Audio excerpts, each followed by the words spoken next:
the Sounds True Podcast Network. My worldview is that reincarnation is a simple fact of life, and it leads to an accumulation and development of our lifetimes, incarnation by incarnation, but it also leads to an accumulation at the level of soul.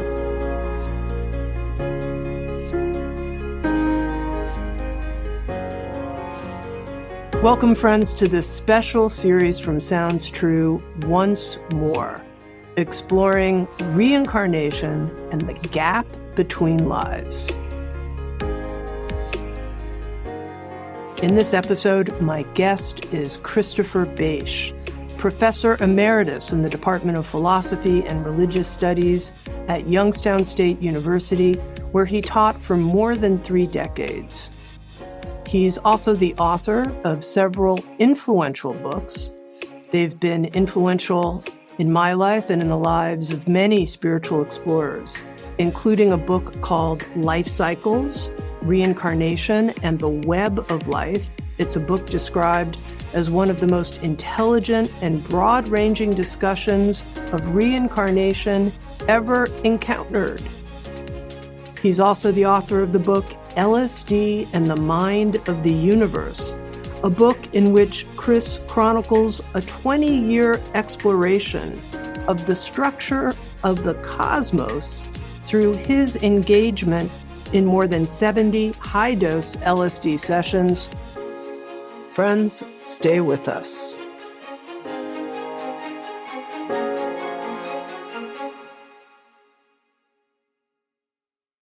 Chris, welcome. Hi, Tami. Very glad to be here with you. I'm so excited to have this conversation with you. Really, I'm kind of jumping out of my skin, so to speak. Here's where I want to start. You write, reincarnation is an idea that's hard to see at first, but once seen, it changes everything. Yeah. And I want to break this down a little bit. Hard to see at first. What allowed you to see it at first? Ian Stevenson's research. He was at the University of Virginia. He's considered the Charles Darwin of reincarnation thought. His research, about 11 books published documenting in detail studies children from around the world who have spontaneous memories of their previous lives. And he was able to get to them, document their memories, verify their memories, or falsify, and published multiple books. And that just turned my mind around. And then later, as I began to move into my own self-exploration, both in the LSD work and also with hypnotherapy, I encountered a number of my own former lives and worked with them. So it was both a personal experiential encounter, but first, it was an intellectual encounter with Ian Stevenson's work. Dr. Ian Stevenson's work and the continuing work at the Division of Perceptual Studies at University of Virginia has been really part of the inspiration behind this special series at Sounds True, exploring reincarnation. And we have 2 different guests included in the series who are part of the Division of Perceptual Studies, which brings me to the next question. 3,000 documented stories, very compelling research. Why is this hard to see for so many of us? It's hard to see, first of all, because the effects of reincarnation are subtle. The ending of a life at death is definitive. The beginning of appearing of life at birth is kind of clear. But the carryover continuities of reincarnation are subtle. But I think the most important reason that it's hard for many of us to see it is because basically science is the religion of our era. And science in its early stages has been wedded to a concept that matter is the only thing that's real. There is nothing in the universe that we can't explain except reducing it to its material substrate. And this belief basically tells us that it suggests that our mind basically is generated by our brain. And when our brain disappears, our mind disappears too, like a light bulb that goes out. And so, with this belief that everything is material, that there is no independent spiritual universe, and with the belief that our mind reduces to brain, then we basically undercut any possibility of allowing the existence of reincarnation because it assumes a parallel dimension of spiritual reality. And that makes it hard for my colleagues, for example, in the department where I talk. It's very hard for them to really even look at the evidence seriously because they have such countervailing belief systems. And then we get to the final part of this quote, which is really the most important to me. Once seen, it changes everything. And I want to talk about that because I'm noticing even now as we're going deeper into the interviews in this series, impacts that it's having on how I view my life, a level of relaxation that's starting to come in that previously was unknown. And I'm curious how you, in your own life, this taking on of a reincarnationist view instead of, as you call it, a one-timer's perspective, how it's changed things for you. Big question. Yeah. Well, there's lots of spin-offs on that question. It does change everything. And as you live within a reincarnational worldview and kind of think through it and live through it and apply it to your life circumstances, it deepens. And so what stands out in the early years is different from what stands out in the later years. And it all hinges, I think, upon an understanding that we have a vast quantity of time in which to live and develop and grow within the universe. We aren't simply a 100-year-old project adjunct to the universe's multi-billion year project, but we are actually ancient beings who have been reincarnating for millennia and millennia, hundreds of thousands of years. And as such, we are part of the universe's extensive development. Now, as a philosopher, that means a great deal to me because when I look at the magnificent photographs coming out of the Hubble or other, space telescopes, and I see this magnificent universe, massive and vast in its depth and beauty. If I only live one time through, I basically am a part-time player in this. I'm a sideshow in this universe. But once we understand that nature and the intelligence within and behind nature has found a way not only to evolve whole species, as we think in evolution, but to evolve individuals within certain species, as in human beings, then I think we have, it just is a new starting point. It's a new starting point. It changes your understanding of your identity because it's beautiful and it's important as our individual body, mind awareness is, our ego is. It's just one facet of the diamond that the soul is. There are other facets we can encounter, we can meet, and which we will become part of this larger diamond as we die or even as we wake up on this planet. It changes your relationships to your children. So you stop seeing them as somehow an extension of your genetic and your wife's genetic heritage. You begin to see that your genetic matrix is a nest which catches an incoming soul. And so the child that you're holding may be thousands of years older than you are in a soul perspective. And so I don't see children as children anymore, and I don't see old people as old people anymore. I tend to think in terms of souls, and there are some children who are very old souls and some adults who are very young souls in their foolishness. So to me, it's a fresh starting point. It also speaks to, of course, always paired with reincarnation is the concept of karma, of cause and effect, and that there is a cause and effect that derives from the choices that we make in our extended lives, that those choices carry over and set up the conditions within which I'm living in this lifetime. And then when you explore the data more carefully, you learn that there is a great deal of evidence that suggests that we choose the life that we are born into. And that makes an enormous difference, because when we look at our life, and it may be a life of pain and suffering, it may be of unexpected hardship, it may be a life of ease, to understand that we chose this life at a time when we knew more than we know now. We chose this life. That tends to deepen our commitment to working with the conditions of this life, trusting in a deeper intelligence that brought us into these circumstances.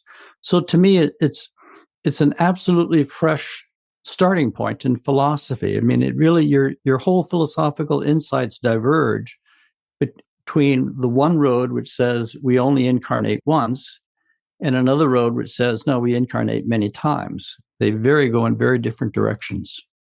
Now, there's one place I want to slow down and understand a bit more, because when it comes to the research at the Division of Perceptual Studies, 3,000 documented cases of young children who remember their past lives, anyone who looks at this and really kicks the tire, so to speak, has to come away taking that seriously.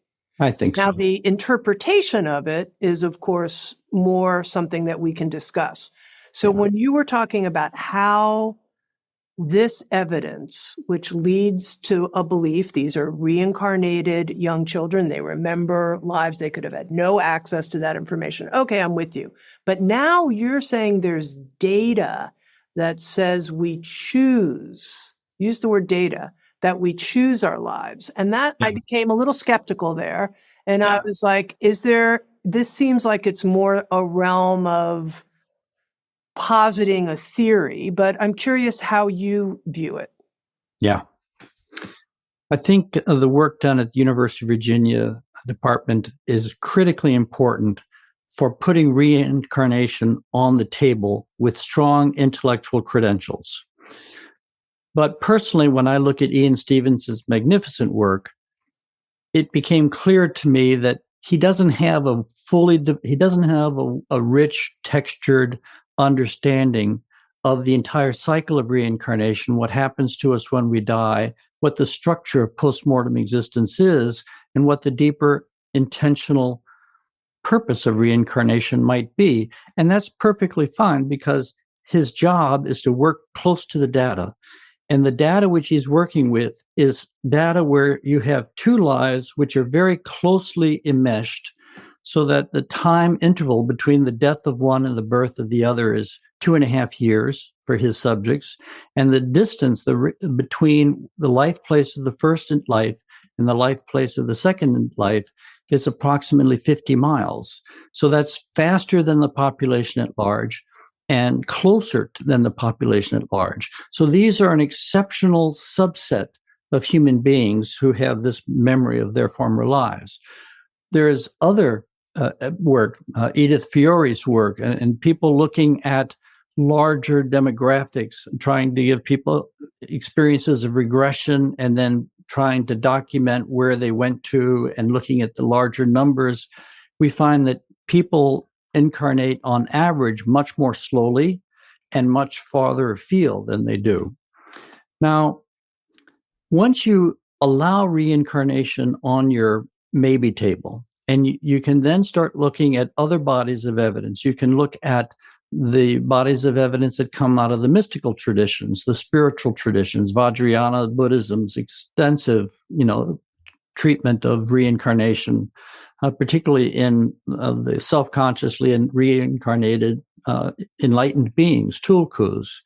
We can also look at the evidence coming from past life therapy, which I don't think is as strong a body of evidence as Ian Stevenson's evidence. But once Ian Stevenson's evidence is absorbed, it gives us permission, I think, to look seriously at the patterns that emerge in past life therapy work. And here I'm thinking particularly on the question you ask about choosing our next life. I'm thinking of Michael Newton's work, his excellent books, Journey of Souls and Destiny of Souls. And Michael Newton was a therapist who got drawn into past life therapy. He was working as a past life therapist, hypnotherapist, and then he made a mistake one day, and he accidentally gave an ambiguous instruction, which his client ran with, and he began to realize that his client was describing what happened to him after his death in his previous lifetime. He did not think this was even possible, but he took eventually hundreds of people through a transition from their previous incarnation and death, and he began to ask them questions to explore and provide content to the nature of post-mortem existence. And he found that there is a civilization of spiritual reality. There is a civilization, there is a kind of almost, if you will, a university of education and going on in spiritual reality. And one of the things he found his clients describing is choosing their next incarnation in what he calls, following one client, the ring of destiny, where basically with your spiritual guides, you come before this council and you are shown several lives that they recommend that you would choose from to develop your own spiritual capacities greater. You don't have to accept any of them, and some people don't. But you can you see the early stages of your life. You see a sense of what the trajectory is. You don't see the whole of the life, but you get an experiential contact with what the themes of this life would be and who you would be spending this life with, so that we make a choice to choose the life that we have incarnated. And we do it in concert with the other beings that we have that we are incarnating with together. So it's not just each individual separately, but it's incarnating in groups, incarnating in patterns to support each other in our collective work. I think the reason, Chris, that my questioning mind comes in. So I'm with you with reincarnation being on the maybe table. And I think the listeners to this series, there's been enough said. They've gotten there. But when it gets to things like the structure of post-mortem experience and the counsel that's there, my spirit guides that are guiding me, so many people say different things about it. Like they have different, it's not like there's some agreement across the board. 90% of the people say the same thing about post-mortem experience. So that's where I get confused. I don't have my own access to it. Yeah. So I can't say for my own experience. And when I hear a bunch of different things, I think, I don't know. Yeah, that's understandable, isn't it? I think something similar happens in studying near-death episodes, that people do seem to have different experiences when they almost die and come back. And sometimes these experiences seem to be contradictory. One person has a near-death experience in which Jesus is the savior of the universe, only Son of God, and another one person has an experience in which he sees all the religious saints and saviors as simply manifestations of older souls on earth, and no one being superior to the other. But when you take all of the experiences together and you look at them critically and you begin to sift through them, certain universal patterns begin to emerge, patterns which Kenneth Ring has documented beautifully in a number of his books. And I think the same thing is true with reincarnation research. There is a wide diversity of opinion on what happens in post-mortem existence. But if you take the large body of data and you sort of sift out, really looking at it, the data I think which has the most value is data which has been gathered by professionals who are have a critical posture to their evidence. I think once again, you begin to find universal trajectories moving through the data, so that it's not simply a matter of he says, she says, and it's hopelessly chaotic. I think there are structural similarities. And once you place the reincarnation memories alongside the near-death episode memories, and you place that alongside some of the deep spiritual traditions, teachings on the structure of the bardo, and you place that alongside deep psychedelic experiences for accessing these domains, what you find is that these bodies of data do not diverge in 100 different directions, that there's actually a convergence of opinion at a deeper structural level. So I think it's important to be looking at that structural content. Chris, we're connecting. I feel quite happy about how you're hearing my concerns and taking me step by step. So let's keep going here. What are the trends, you could say, the patterns, the identifiable places of agreement about the structure of post-mortem experience? And dare I say, what we can expect? Well, I think we can expect to be surprised by how valued we are, by the intelligence that's behind the entire manifest universe. I think, will be surprised by the love that's waiting for us, the unqualified acceptance of our being and the depth of that love that's waiting for us, and the intelligence that we are being returned to. Basically, death is a time of homecoming, a time of expansion, a time of remembering things that we forgot when we incarnated, a time of remembering our deeper identity, which I think of as our soul identity, a time of remembering the deeper texture of relationships, that the people that we are connected to importantly in our incarnate life, that those relationships have a history, a deeper history, which we can remember when we die. And so that the community of beings when we die is not a community of simply dead human beings, but they're a community of souls, and souls are 100,000-year-old beings, not 100-year-old beings. I think we can, I think what happens when we die is there is a period of gradual reintegration. We are escorted into this experiential territory gradually, carefully. We are assisted in this process. Some people need more remedial work than others. People who have given themselves over to violence and anger and injuring of other people, violating the fundamental oneness of life, often have to be taken back into oneness carefully and gradually, with a lot of attention to healing. Other people whose lives have been given over to compassion and generosity and service move through this transitional period more slowly. But eventually this transitional period ends, the process of digesting your life, digesting everything that happened to you, everything that you experience, what the near-death episode people experience as the life review, happens when we die. But eventually that entire digesting of your most recent life ends. You return to your deeper identity. It's not like Chris Bache doesn't just return to a deeper Chris Bache, but Chris Bache reintegrates with Chris Bache's soul, which is a much, much larger, extensive identity. And the community of beings in the afterlife is basically this community of souls, community of beings with deeper knowledge. One of the other patterns is that older learners help younger learners. It's a process in which it's just recognized that people are at different stages of their own spiritual and evolutionary development. Older learners help younger learners, and we tend to travel together in groups. It's kind of the most natural thing. Students do it at the university.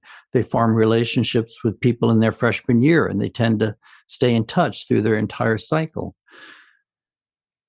So there are these patterns. I think underlying all of it, though, for me, the most important is the extraordinary love and acceptance and intelligence and wisdom that we are met with so profoundly that it completely just takes our fear away and takes all of our misgivings about dying and overwhelms us with this profound sense of the joy of being where we are. And this is described by the near-death episode people extensively. Just so much joy that they don't want to go back when they're told they have to go back. They'd rather be where they are. I think these are some of the universal themes that run through the deeper accounts. Now, one thread I want to pick up, because you talked about this notion of having choice about our next incarnation. Mm-hmm. And I think at least before recording this series, I held a viewpoint. I'm not sure if it was valid or not. I guess my working hypothesis was that some souls have a choice and some don't. And it depends on the strength of your habit patterns. And if your habit patterns, your karma, if you will, are just so strong, your next incarnation's just going to be a product of that. And that actually having a choice is a relatively evolved place where that option occurs. And I'm wondering how you see that. I think that makes sense to me, what you're describing. I think of it sort of, since I'm in education, I tend to fall back on educators' metaphors. When people are in the first or second grade, we don't give them any choice of what they study in school. Here's your books, here's your curriculum, this is what you do. And as you move into high school, you have more choices of what courses you want to take. And when you go into college, you have radically more freedom to self-define your educational trajectory. And I think it's probably something like that for souls. Young souls require more spiritual guidance, and they basically kind of, if they're wise, they go where their spiritual helpers or guardians advise them to go. And I think it's also true that some people are so locked in to rigid kind of behavior patterns that it's hard, even in the afterlife, for choice to really enter in and help them digest those patterns and make new directions started. But as we get more experience, I think our choice increases. We become more self-directive. We understand what's happening better, and we can make better choices. And we are given the freedom to make those choices. We're also given the freedom to make bad choices.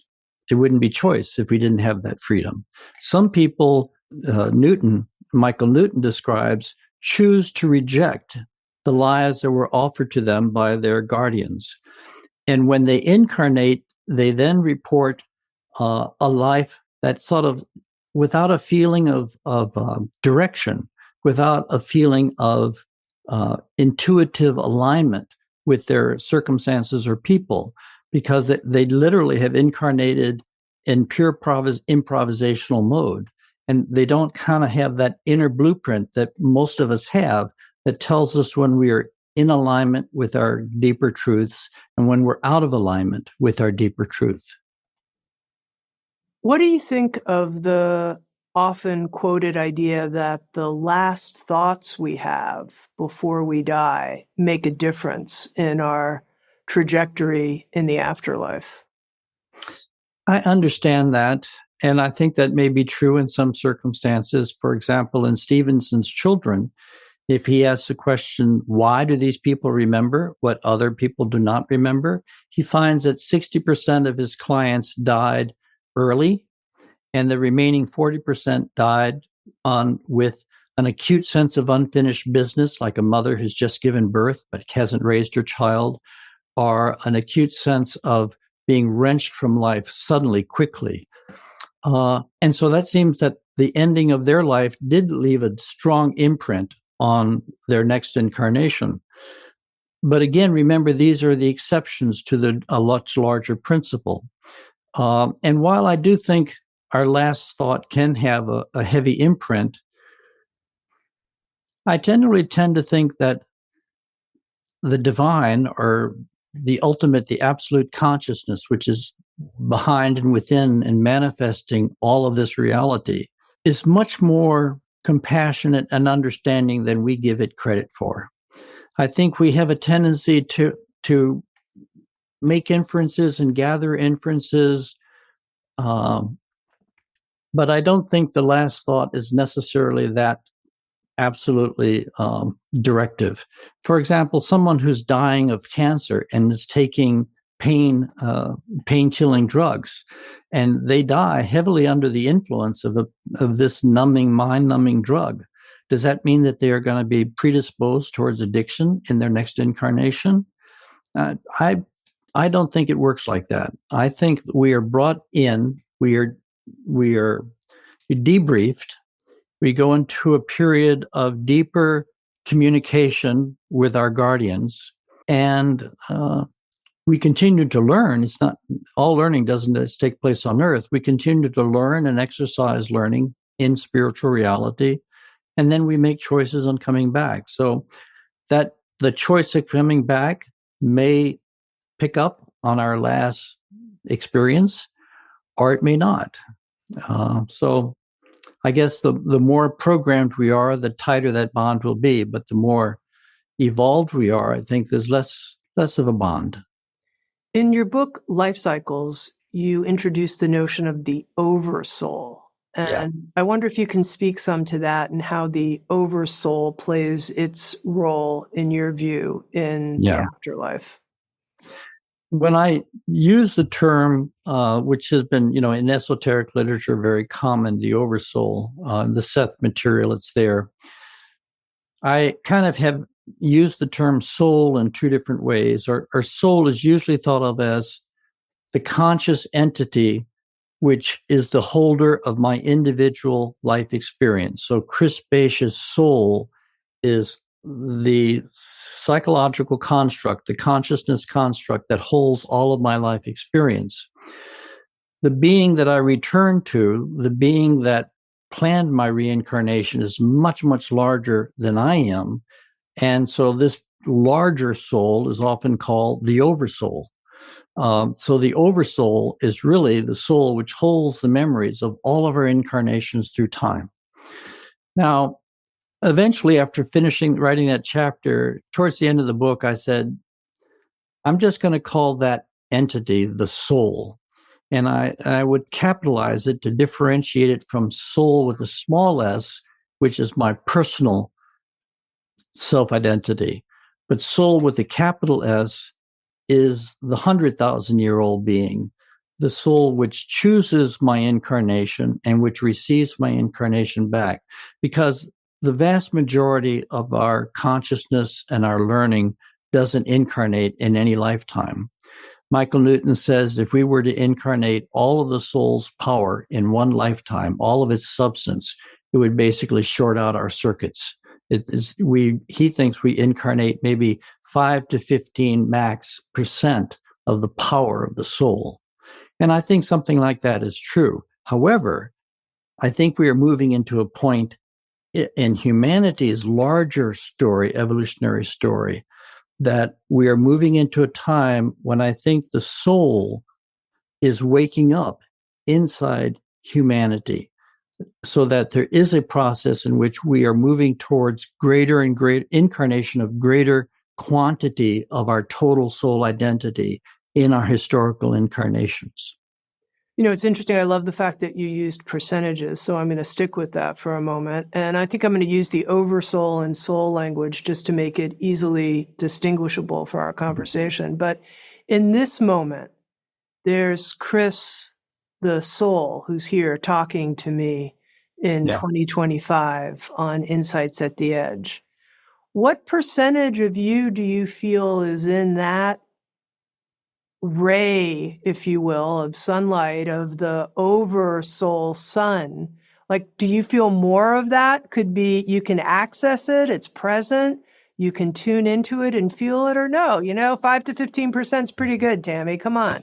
Or no, I feel that ancient hundreds of thousands. I can touch it. Yeah, I think we can. I mean, I basically, once you kind of have a vision, an understanding of the structure of how life works, how reincarnation is a cycle, but it accumulates in spiritual reality as well as in physical reality. But once we have that, then opens up the possibility that I'm in Earth, I've chosen the circumstances of my life, but I would like to remember more of who I am. I would like some deeper guidance from the higher intelligence, the higher soul, to help guide me in my actions in this lifetime.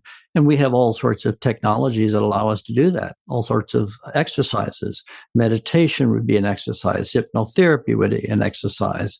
Even working with yoga, working with psychedelics puts us in contact with our soul consciousness. And then you can go beyond soul consciousness into the larger web of consciousness that the soul is part of.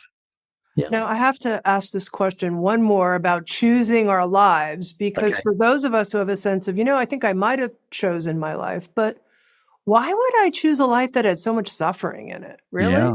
Really? Like those parents that I had, really? I mean, maybe the case, and maybe something else for someone, or Yeah. some early trauma that was terrible, or a later trauma. Why would I choose that?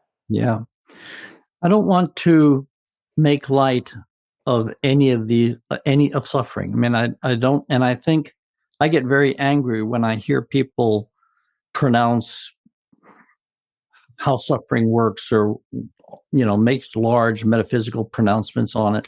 I think we have to be very respectful of suffering, and yet at the same time hold out the hope that this suffering has significance. It's that the suffering is meaningful in a larger uh, landscape. And I take great encouragement as I studied the past life therapeutic literature, and I watched therapists basically following a present pain in a person's life and letting it unfold into a deeper story that has been moving through several lifetimes up to this lifetime. Time and again, people have been able to take their pain to its source, in which it's anchored in experiences that they don't remember having, but because they come from another lifetime.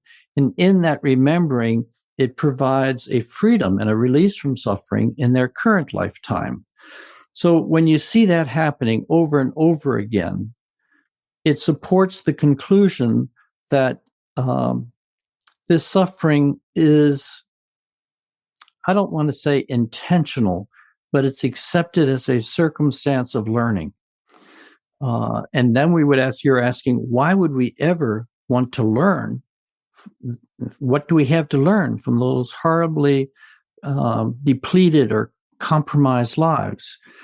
And I think we have to make a transition of thinking like a human being and start thinking like a soul, or thinking about our lives from God's perspective, because things that may look meaningless from the human perspective, from the individual life perspective, can be saturated with meaning at a larger metaphysical level, a larger spiritual level. And sometimes I think, for example, some people have voluntarily taken on pain, memories, which are not part of their personal karmic lineage. Sometimes, I mean, in my psychedelic practice, I found that a lot of the work I was doing, a lot of the purging of negative karma, was not personal. It was collective. And I think that I think many of us are actually living lives which are serving the release of trauma from the collective psyche, which goes beyond simply healing the personal psyche. So I think we have to learn to think in a much more expanded framework to even address suffering.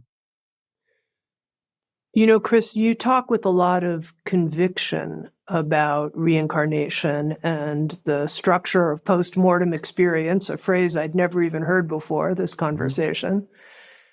And I wonder how much of that comes not from your research and academic learning, but from your own psychedelic experiences.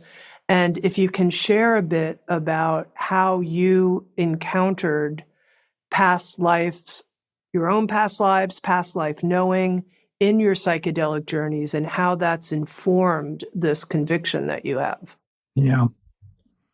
That's an interesting question, because clearly both of them are present.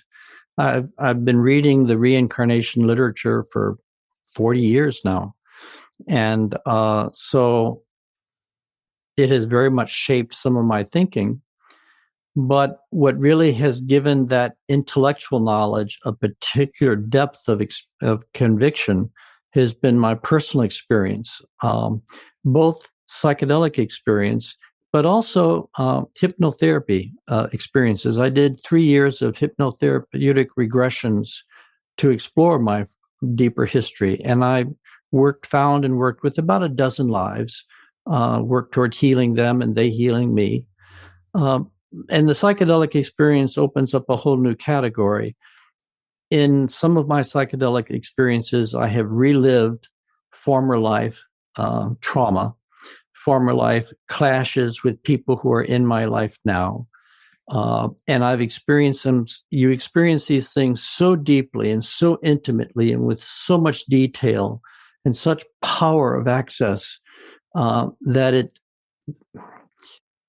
it's overwhelmingly convincing that this is real. This is not something my mind is making up in order to do something or other. It's a real memory.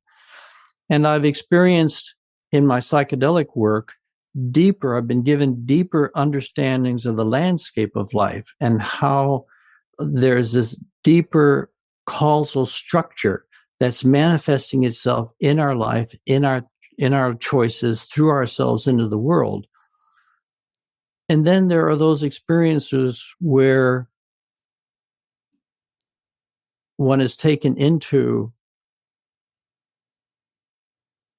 the love and the heart and the mind and the intelligence and the genius of God, of divine, of the universal spirit.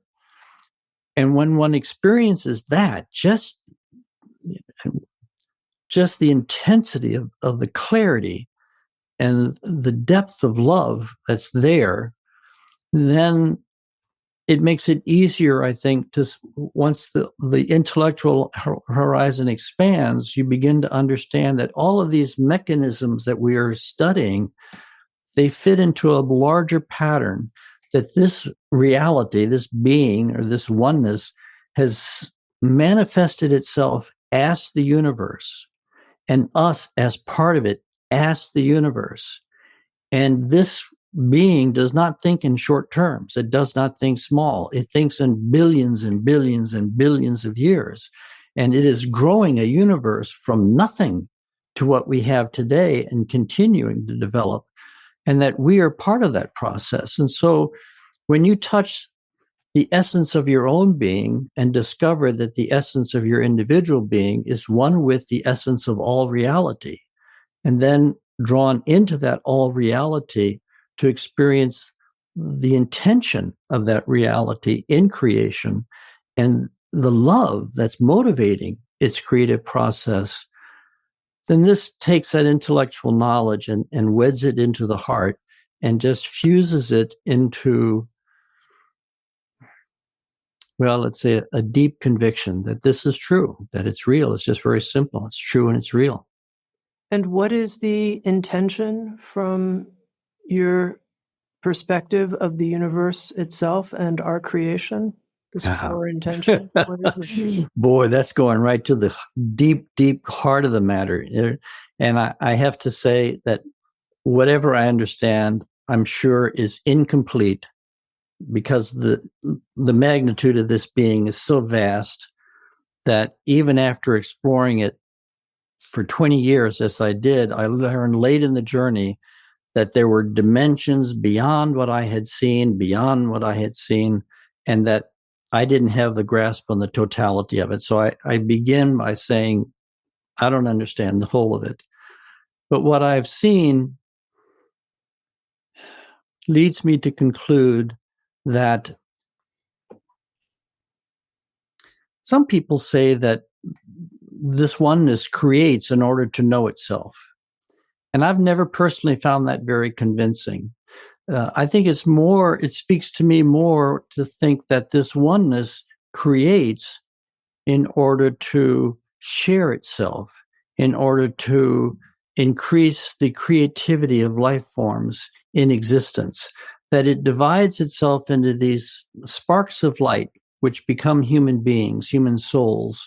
And those souls are actualizing its power, its potential in this particular form through the chakras and that whole system. It's actualizing higher and higher capacities, so that I think behind creation is a profound love that seeks to share its existence in manifold ways as it knows itself in a singularity before existence, as an entity, as a consciousness before existence. I think it's basically to grow to grow, to become more. If we try to say what we're experiencing, what the goal of the growth is, to become loving and to become this, that, or the other, anytime we try to pin it down to a goal, I think we're anthropomorphizing and shrinking the horizon that we have to keep an eye toward. That is, we are going to be a very different species 10,000 years from now. We will be growing, but we will be growing into things that we might not now even be able to imagine. So to me, to say that creation is about growing, about becoming more, potentiating powers that are latent within our nature, that's a safer generalization than trying to pin it to specific things. But it is all, I think, an exercise in love. And your own alignment with that. How do you experience or attune to aligning personally with that greater effulgence, if you will? Yeah. Well, I'm not doing psychedelics anymore because that was a well-worn and bountiful path. And now I'm content to simply try to continue to learn the lessons that I was given and to absorb those lessons and to integrate those lessons into my life. And even 20 years after I stopped those sessions, I feel like sometimes I'm still just getting started. It's a magnificently long process to try to somehow integrate trans-temporal, trans-spatial, deep diamond luminosity kinds of experience into everyday life. So I meditate, I do spiritual practices like we all do. But because I've been kind of organized as a teacher and my psyche works in the ways of teaching, one of the ways that I come closest in touch with all of these deep truths is when I'm sharing them with other people who are also seekers. It's in the act of sharing, in the act of their questions and their minds coming and touching something inside me that lets something loose inside of me, which opens up something deeper inside of them, which we move back and forth in this journey of learning, that I actually feel myself integrating more of what I've known in these states than if I were simply just sitting on a meditation cushion doing it in quiet silence. I'm kind of wired for collective learning together. And in that spirit, let's keep going. Chris, in your book, Life Cycles, you introduce the notion of deep time. Yeah. And that deep time is distinct from timelessness. Yeah. And I wanted to understand here in this post-mortem structure of the cosmos, when I'm with my oversoul, when my soul with the small s is with, am I in deep time or timelessness? And help me understand also to begin just what you mean by deep time, and then let's compare it to timelessness. Okay, so just so your readers don't get confused, it wasn't in Life Cycles where I talk about deep time, but in LSD and the Mind of the Universe, where I talk extensively about deep time. And the basic idea is that often we think that time is linear inside space and time, but when you go outside space and time, there is no linear time. It's all happening simultaneously. It's eternity.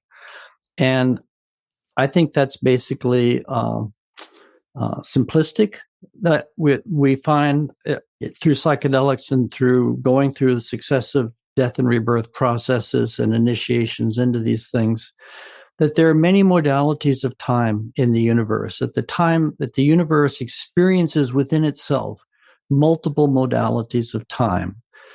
And as you push the boundaries of space-time consciousness, you enter transcendent spatial experiences and trans-temporal experiences.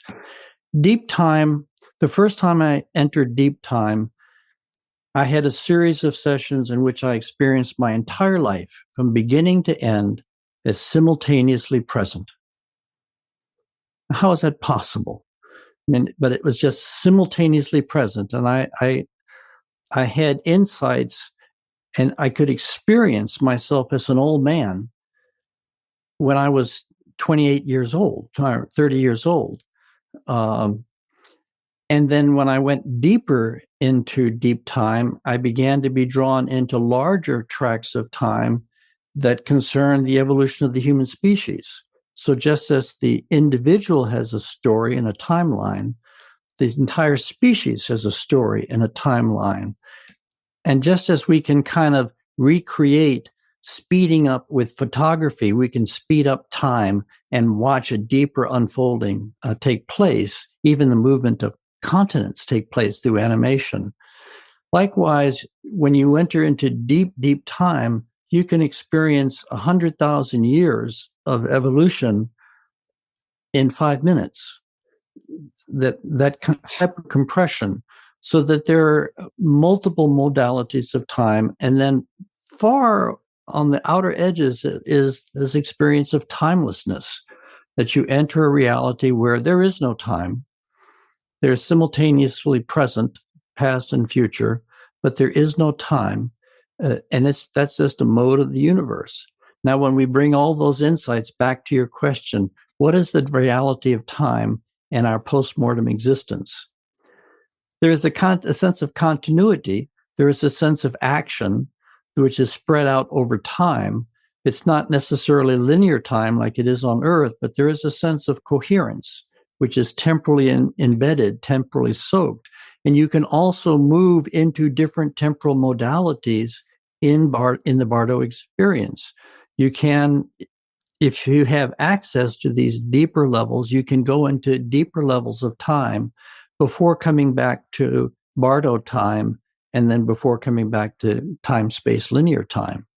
So it's what I'd suggest is not a definitive answer to your question, but more of an open-endedness for thinking about time in a multidimensional universe. And timelessness. Tell me more about that. Timelessness is a way of describing a particular experience in terms of what is not present. It is not a time experience. It's kind of like when the Buddhists try to describe enlightenment by describing what it's not. It's nirvana. It's not a self. It's not that kind of experience. When we turn from trying to describe what it's not to describing what it is, it gets exponentially more difficult.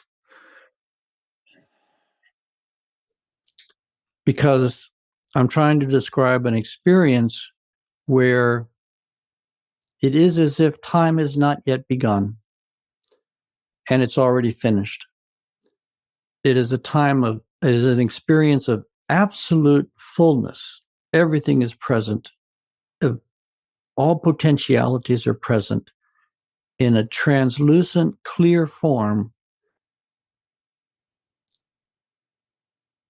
And maybe the most striking thing about it is that this sense of timelessness, or time fullness, this fullness of beyond time, doesn't go away when time begins inside time and space. That you find that this timelessness is an innate quality of deep, deep mind, which you can tune into even when you are in your body and in your incarnation. It is an inherent quality of existence, just as oneness consciousness is an inherent quality of existence, which you can tune into even when you are in differentiated consciousness. So, one of the things I'm curious about, Chris, is when I first heard about reincarnation as a young person in the context of Indian philosophy, I heard about it in the frame of, and the goal is you don't have to reincarnate again. No more, once more. It's over. You get off the wheel. yeah. And do you step into timelessness? And I wonder how you see that, this notion of No, you're not coming all the way back around again and again and Yeah. bringing endless learning to the oversoul. Over, kaput, done. Yeah. All the religions of the axial age basically adopted some form of what I would call an up and out cosmology. So you achieve enlightenment. In the Hindu tradition, you achieve moksha, which means escape from samsara. Once you achieve enlightenment, you don't have to reincarnate again. You go on elsewhere. In Western religions, you achieve salvation or the grace of God, and then you enjoy the fruits of your salvation in some off-planet paradise, whether it's the Buddha pure world or the garden or heaven. But the basic vision is this is a really difficult place, and we want to not be here. And we almost actually count here by accident or by some fundamental flaw in human design, and we want to get out of here. And I think that's understandable if you place it in its historical context, where about 5,000 years ago, we began to get access to the deeper consciousness that underlies our individual consciousness. We began to have experiential access of the Mother Universe, of the spiritual reality. And when you experience the Mother Universe, it is so magnificent, it is so ecstasy-filled, that how could we not but think that we belong there? There's a feeling that we belong there and that we have fallen out of it and we want to get back to there. But now that we have an understanding of how old the universe is and how long this landscape of existence has been taken to be brought into reality and the challenges that we're moving toward. I mean, we're 13.7 billion years into a project that's going to be going on for over 100 billion years at least and on. So we're just getting started. And I think with that comes a new understanding which changes the perspectives of the older teachings on reincarnation, which are the up and out teachings. Now I think we begin to understand that the goal is to bring your life to a fruition. Now, how you describe the fruition of, a surrender of egoic consciousness, an opening into the oneness of life, an opening into shunyata, emptiness of form, however you describe it, the goal is to achieve that, but then to incarnate those qualities more and more deeply to bring spiritual reality more deeply into physical reality, to literally bring heaven to earth. And that in the last several thousand years, people achieved that realization, and humanity has not changed. And it's almost like you have to leave in order to experience that reality in its fullness, unless you're particularly motivated by compassion. And then the bodhisattvas come back to help other people. But I think what we're witnessing, what we are on the threshold of seeing, is that now the time of individual enlightenment is over. We have to enlighten as a species. The entire species has to make a jump in consciousness if we are going to survive the ramifications of our industrial and scientific technologies. Because if we don't make a jump, if the world continues to be run by egos, we're basically, I think, we're going to go extinct. We have to grow up. And I think growing up means beginning to bring into our incarnate consciousness, our soul consciousness, and what the soul consciousness holds in its intimate communion with the divine, so that we are now engaging a process where we're beginning to see that the goal of reincarnation is not to simply achieve a level of enlightenment, say, and then leave, but to achieve that level and to bring heaven onto earth. Now, that doesn't mean, I think there are people, there are beings who can and will leave once they achieve this level. They can come back. They can come back anytime. But I think if we achieve and leave for 1 million years and come back, we're going to find nature doing the same thing, growing humanity, growing the species, making it more intelligent, more compassionate, more creative, more saturated with spirituality. we are in the process of transforming this planet and making it a divine garden. But clearly we have a lot of work to do still. Now, you said something that tripped me up a little bit, Chris. You said, we've been at this 13.7 billion years and we'll be at it 100 billion. What's going to happen once we cross the 100 billion mark? I'm just throwing 100 billion out, not as a literal figure, but just it's a very, very large number. It could be 1,000 billion years. We have to turn to the cosmologists and get their take on how long the universe has got in it. But it's clearly vast compared to what we have already realized.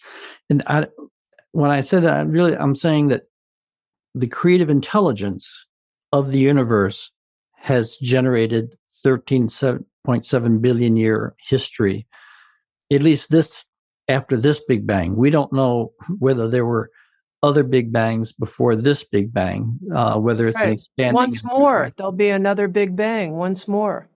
Yeah. Yeah.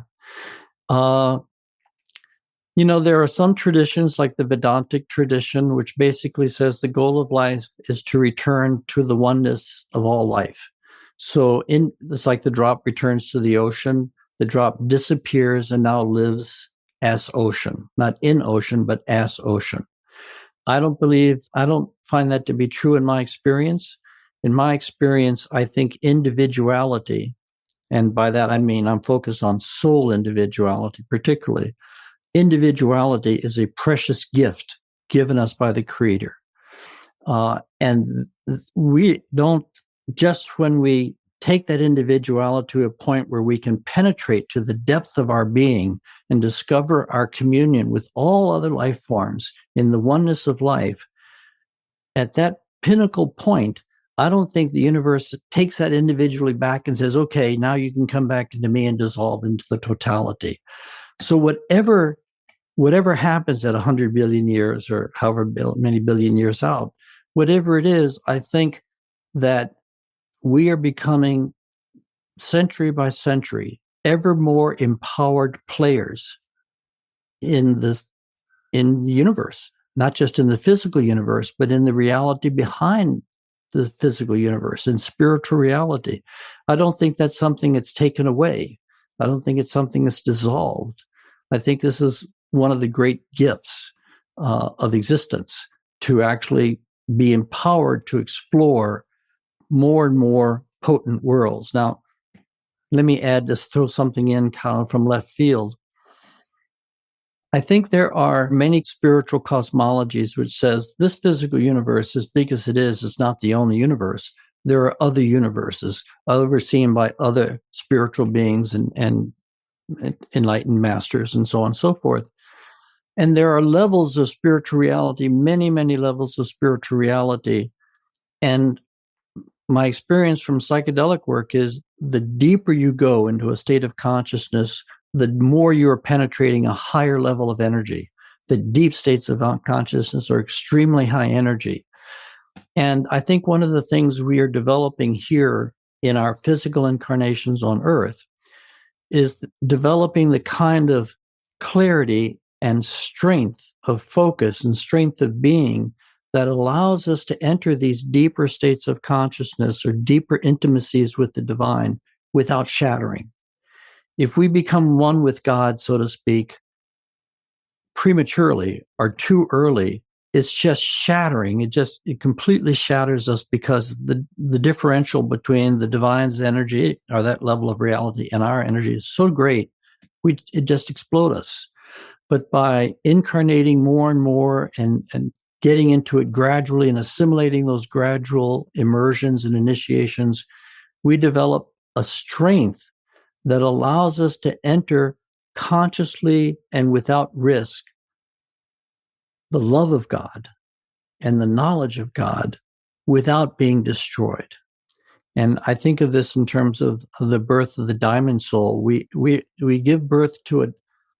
The soul reaches a point of gestation of such intensity and such power that it can return into various levels of divine reality and can experience them consciously without fragmenting its being. And then it makes choices in that context, whether to incarnate again and to be part of this mission of evolving the human species, or whether it wants to go into some other reality. Now, you mentioned the diamond soul, and I want to bring all of our listeners along with us. In LSD and the Mind of the Cosmos, you write this. You write about something that occurred in one of your high-dose psychedelic sessions, and you say that all of your former lives came to you, all your previous lives came to you and fused. And there was an explosion of energy that came out of your chest, a diamond light. And you describe this as the birth of the diamond soul.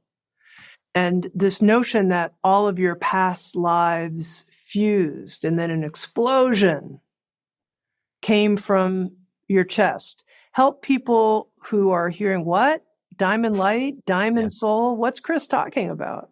Yeah, I understand.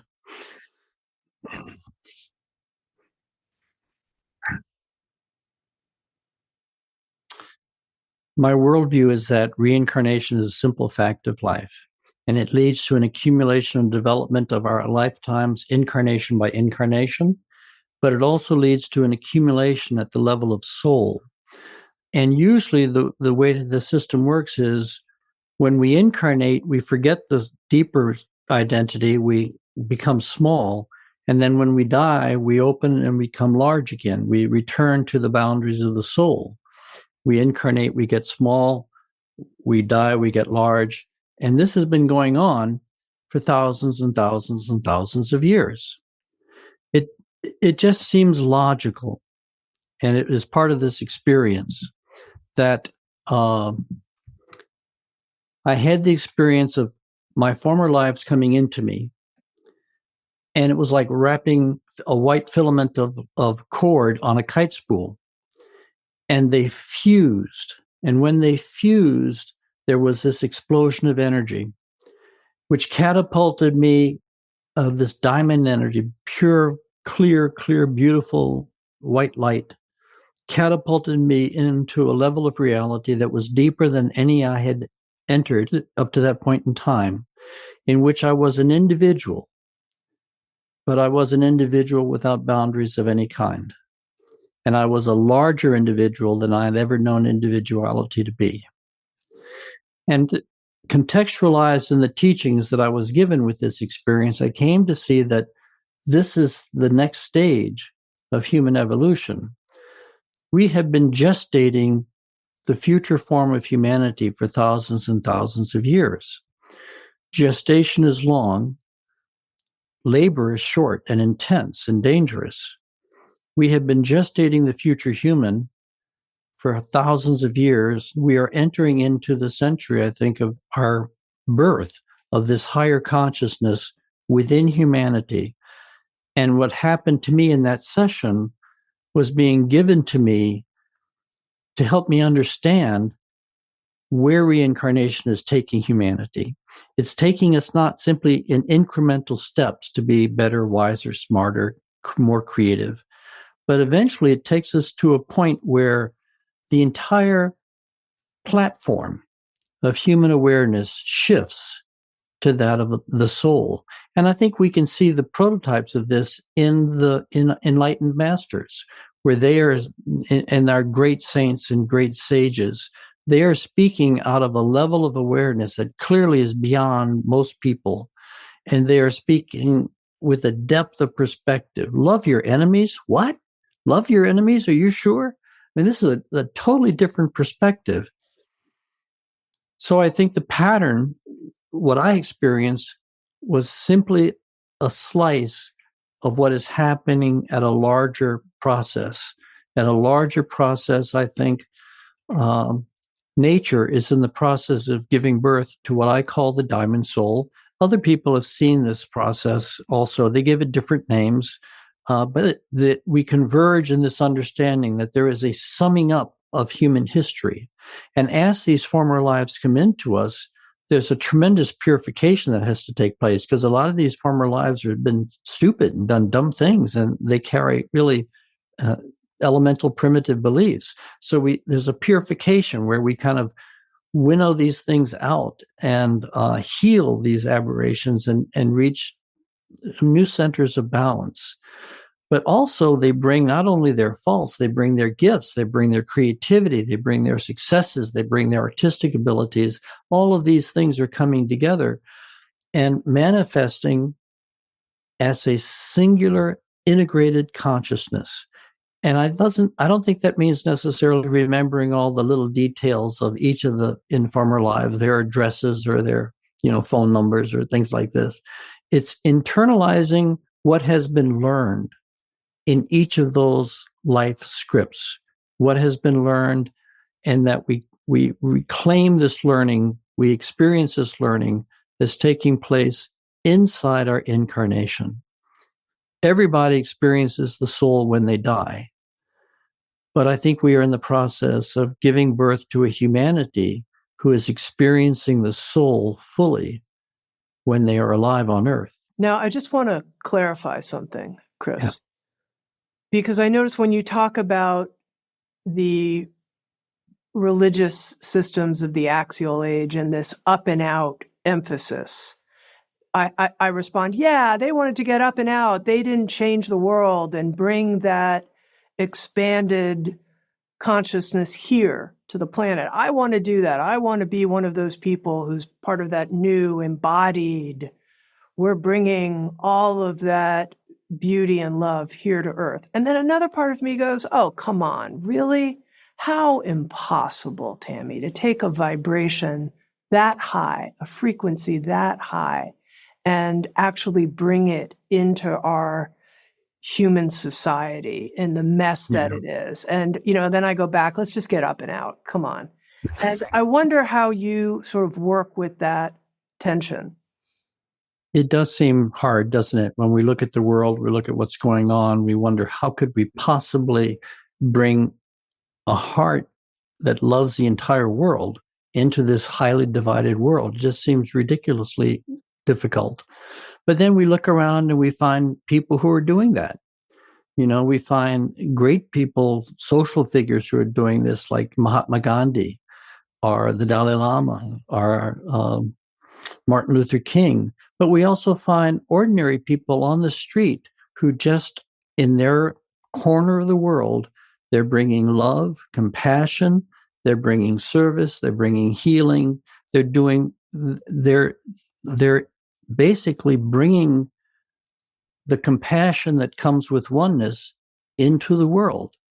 And so my sense is it's happening all around us. It's not going to happen like a tidal wave that's going to be big and, change everything dramatically, or a spontaneous explosion of spiritual compassion instantly. But I think organically we are doing this. I think we are step by step, generation by generation, bringing these higher values into our physical lives. At least when I stepped back from human existence in my psychedelic years, when I was going into those deep states, it seemed inevitable that this is what we would be doing, because there's nowhere else to go. And basically we have a line, we have a circle of, we die, we go up to some spiritual reality, we incarnate in physical reality, going round and round and round. There's nowhere else to go. You don't get out of the cycle of life simply by being fed up. You enter into spiritual reality, you come back into physical reality. Enter into spiritual reality, come back into physical reality. That being the case, there not being a third option, that it is inevitable that spiritual reality and physical reality becomes more deeply integrated, not only in spiritual reality, but also in physical reality. It's just, what's the alternative? Okay, one final question for you, Chris. Did you see a vision of your future life or future lives, and what have you seen? Well, that's an easy one to answer, because the answer is no. I haven't seen a vision of my future lives. I have kind of a wish list for what may happen in the future. But basically, I've let go of that wish list and I've just turned it all over to the soul. My soul brought me into existence. I return to union with my soul. And as a soul, I trust that entity to make wise choices for where that entity, my deepest entity and being, is going to go and what they're going to do. I just don't know it. I don't see enough to know what would be good for me from what comes next. I have some guesses and hunches, but I don't see enough to really do it. So I trust my soul. And I trust the intelligence behind the soul, the guardians of the guardians, so to speak. Well, I'm certainly so honored, privileged, and glad that our souls could meet like this at this time Me too. and place. Yes, me too. And thank you for all the good work you're doing and bringing into the world. We need wisdom so much now, and you really help bring a lot of wisdom into the world. Thank you. Christopher Bache. He's the author of the book Life Cycles and LSD and the Mind of the Universe. Thanks for being here with us once more together. Yes. Yes. And if you'd like to watch Insights at the Edge on video and participate in the after-show Q&A session with our guests, come join us on Sounds True 1, a new membership community featuring award-winning original shows, live classes, community learning, guided meditations, and more with the leading wisdom teachers of our time. Use promo code PODCAST to get your first month free. You can learn more at join.soundstrue.com. Sounds True, waking up the world. The Sounds True Podcast Network.